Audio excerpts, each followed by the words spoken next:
तुम मुझे छोड़ गए, तुम मर गए अदनान। तुम्हारी कब्र में महीनों रोती रही मैं। ज़मरुद, मैं भी रोया था तुम्हारे लिए। हम दोनों ने इंतजार किया, लेकिन तुमने कभी मुझ पर यकीन नहीं किया। तुमने मेरी एक बात भी नहीं सुनी। अगर वो हादसा ना हुआ होता तो मैं। ज़मरुद, तुम ठीक हो ना? सानिया साहिबा, सानिया साहिबा।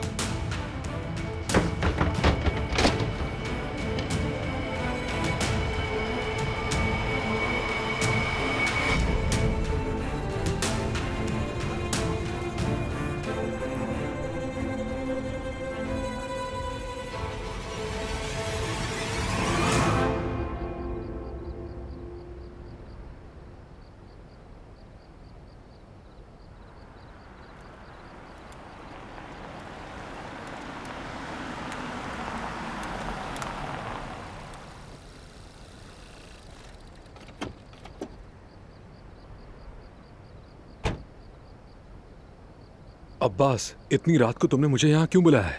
हाँ उस्मान, ये बताओ कि तुमने ये क्या किया? नर्स को गोलियों को पता चल गया है। अब्बास, ये तो होना ही था। क्या तुमने मुझे ये नहीं कहा था कि वो नर्स भी प्लान का हिस्सा होगी? मेरी बात सुनो अब्बास, खुदा के लिए मुझे इस गंदगी से दूर रखो। तुम फिक्र मत करो, मैंने सब संभाल लिया। लेकिन मुझे तुमसे एक जरूरी सवाल पूछना है। उसने गोलियां लेना बंद कर दी है, उसका दिमाग कब तक ठीक हो जाएगा? या शायद गोलियों का असर कुछ दिनों तक और रहेगा? बिल्कुल नहीं, इसका असर जल्दी खत्म हो जाएगा। अरे नहीं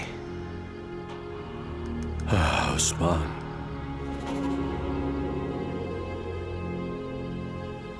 मुश्किल सूरत हाल है।